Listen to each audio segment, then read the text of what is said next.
శివదుర్గ జ్యోతిష్యాలయం ఆర్థిక ఉద్యోగ కుటుంబ మరే ఇతర సమస్యలకైనా పరిష్కారం చూపబడను. పరిష్కారం కోసం ఈ నంబర్ని సంప్రదించండి. టీడీపీ జనసేన బీజేపీ ఉమ్మడి అభ్యర్థిగా అరకు ఎంపీగా కొత్తపల్లి గీతాని బీజేపీ అధిష్టానం ప్రకటించింది. ప్రస్తుతం కొత్తపల్లి గీత ఉన్నారు. మేడం, ఫస్ట్ ఆఫ్ ఆల్ మీకు కంగ్రాచులేషన్స్. 2014 నుంచి 19 వరకు ఎంపీగా పనిచేసిన అనుభవం ఉంది. ఇప్పుడు మరోసారి అరకు ఎంపీగా మీరు బరిలో ఉండబోతున్నారు. ఎలా ఉండబోతున్నారు?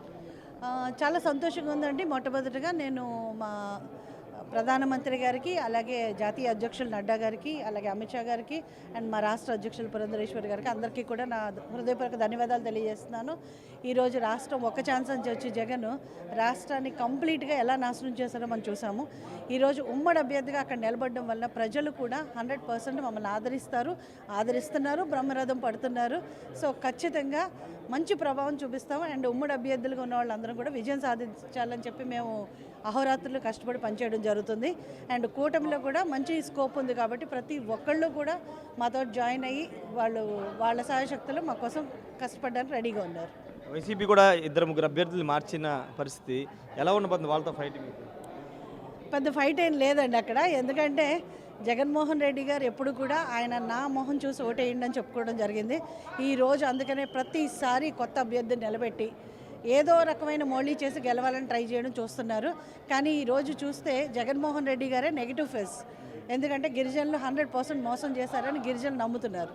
సో ఈరోజు చూస్తే ప్రతి ఒక్క గిరిజనులు జగన్మోహన్ రెడ్డిని ఇంటికి పంపించాలన్న ఆలోచనలో ఉన్నారు. కాబట్టి అభ్యర్థి ఎవరైనా పర్లేదు. పర్టికులర్లీ ఈరోజు నేను వాల్మీకి కాబట్టి వాల్మీకి అమ్మాయిని నిలబెట్టడం జరిగింది. ఏం పర్వాలేదు. ఎందుకంటే 100% ఈరోజు శెట్టి పాల్గొని గారు ఎవరైతే తన కోడలు నిలబెట్టారో ఆయన గత 5 సంవత్సరాలుగా ఎమ్మెల్యేగా ఎంత దోపిడీకి గురి చేశారో జనాలు తెలిసిందే. ఇంట్లో ఒక్క మొహం మార్చి ఇంకోళ్ళకి ఇచ్చినంత మాత్రాన్ని ప్రజలు నమ్మరండి. మేడం, ఉమ్మడి విశాఖ జిల్లాకు సంబంధించి వైసీపీ ఇక్కడ రాజధానిగా ప్రకటించుకుంది. ఎన్నికలైన తర్వాత అక్కడే నా ప్రమాణ స్వీకారం ఉంటుంది, అక్కడే తాను ఉంటానంటూ ముఖ్యమంత్రి చెప్పారు. ఇప్పుడు వైసీపీ అంత ఫోకస్డ్గా విశాఖపట్నం మీద పెట్టిన నేపథ్యంలో మీరు ఎలా ఫేస్ చేయబోతున్నారు? అవునండి, మనం చూస్తున్నాం ఎంత ఫోకస్డ్గా ఉందో. ఈరోజు డ్రగ్ క్యాపిటల్గా మార్చడం జరిగింది. అండ్ విశాఖ ప్రజలు అమాయకులు కాదు వీళ్ళ కళ్ళబొల్లి మాటలు నమ్మడానికి. ఇప్పుడు వరకు 3 రాజధానులు అని చెప్పి రాష్ట్రాన్ని 3 ముక్కలాట ఆడుకున్నారు. ఇక మీదట ఆటలు చెల్లవని ప్రజలే సమాధానం చెప్తారు.